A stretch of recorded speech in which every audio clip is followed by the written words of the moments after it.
Alright, well, Phil's checking the old Valiant out after his trip down from the house. He's still trying to coax it along. How you doing on the coolant? Oh, you gonna pour it back in? Yep, that's what I do. I thought you got away from that with the other car. Oh, you're squeezing it back in. Look at that. Yep. Oh yeah, work it. That thing doesn't have a bit of antifreeze. But you know what? Phil's put over 10,000 miles on this car, and you know this was basically going to be a parts car. So I'm happy that he's even got that much out of it, and he is too. He's kind of. That's convenient, isn't it? You can just pick it up right off that. Mm-hmm. That's what it's called, the coolant return system. Yep. So where do we think the water's going? I don't know. I wish they did. I think, I don't know.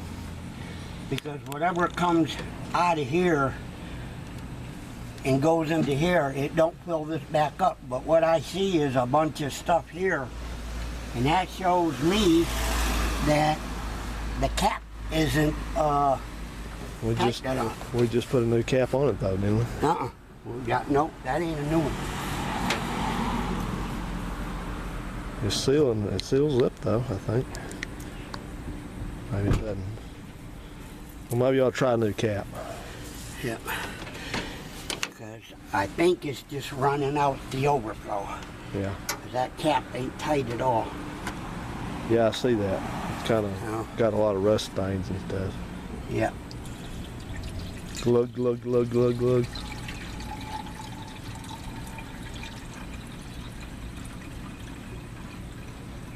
Yeah, you'll have to put antifreeze in it when it gets cold. Yep.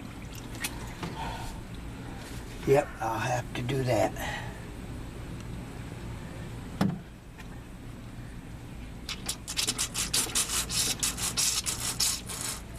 Oh, yeah, there you go. It's doing something.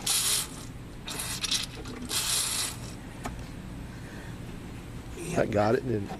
Yep. But I'm gonna have to put. I'm gonna have to fix that because this cap just ain't tight. Now this is the one that you got at the junkyard at Pull Parts because it was original. Remember? Yeah. It just ain't tight enough. Well, all right. So.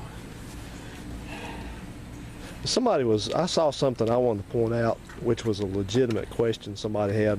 Somebody looked at one of my cars and then they saw another video of one of the other ones, and they all have drum brakes, and they were saying that they thought the reservoir was supposed to be the same size on both of the front and the back, and I just want to show that all three of them have reservoirs that one side is larger than the other.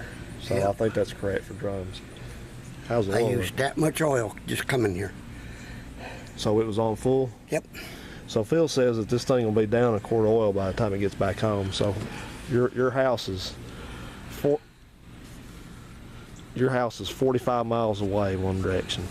So that means this car, this Slant Six, is going through a quart of oil in 100 miles. Yep. So what do you think about that, bud? I don't know.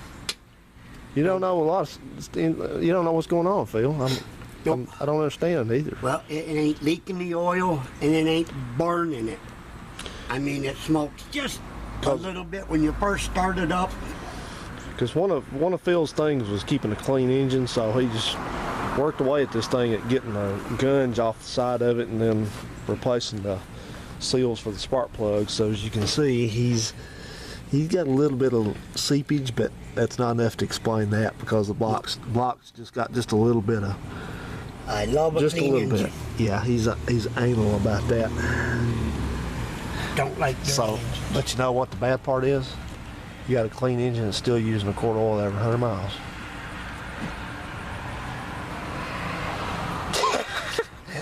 Damn it. Phil wanted to, right there Phil wanted to say shut up, but he didn't say it. Nope. You wanted to say shut your ass. Nope. Have you checked your PCV valve? Just make sure it's not clogged. So you got nothing coming out of here, so I would say then that, how's it looking there? I would say then it's probably just that this thing's worn out. You know, and I can't help, there's Lyle, I can't help but say, keep repeating, everybody says these sun guns last forever and they're so durable and this and that. They do not. These things wear out, they really wear out faster than the 318 does. I don't know why. At least the ones I've seen do. So anyway guys, we're gonna check, he's got a little bit of an exhaust leak going up here. So we're gonna check that and then we're gonna do let's see where the water's come from. He says his floorboard is getting too much water in it, so you want to fire it over and we'll listen to it and see if we can take this off? No, bud, that's okay.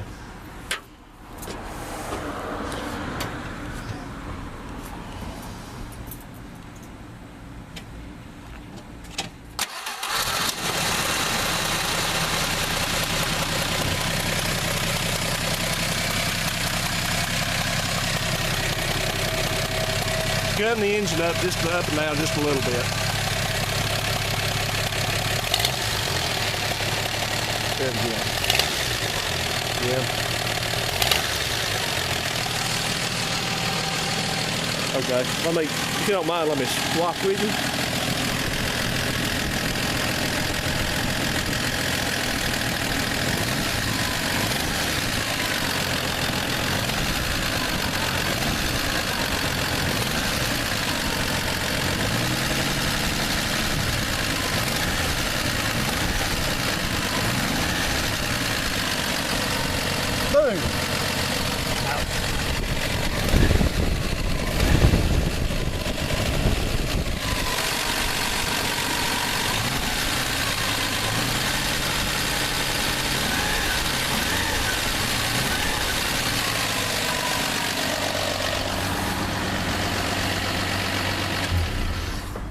Well, I hear it.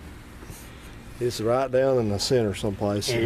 And your only choices to find out what that is it going to be what mine did, which I don't think, because this one doesn't look like it's leaking. And that would be the joint between the two halves of the manifold. Yeah. But it doesn't look like that because I don't see exhaust blowing out. What I bet it is you got a crack in the manifold. Somewhere probably underneath. Underneath, probably in the center. Yeah. Or you got one of the gaskets blowing out down there someplace. Yeah. It'll just get a little worse, a little worse, a little worse. My buddy drove his forever like that. Yeah. Same as I. I hate an exhaust leak. I do too. It makes it sound, you know. Yeah. But. Well, otherwise, this thing's hanging in there. How many miles we got? Let's look. 60 something. 160. 160, 611. So he's put 11,000 miles on it. Yeah, bud, you put about 11,000 miles on it. Transmission fluid's ready as all get out. Is it? Yep. Very good. So. Very good. I thought I had found you a Scamp. A two-door Scamp body.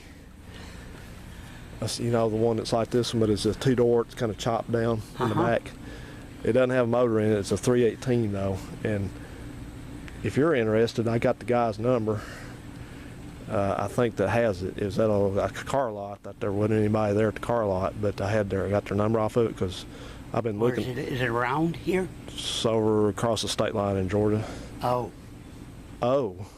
How many times have I went and got stuff away? That's what you got to do. Yeah, sometimes. but I just thought maybe we could take a quick run if it was like right here in Huntsville. Well, yeah. Oh, well, yeah. You know, but.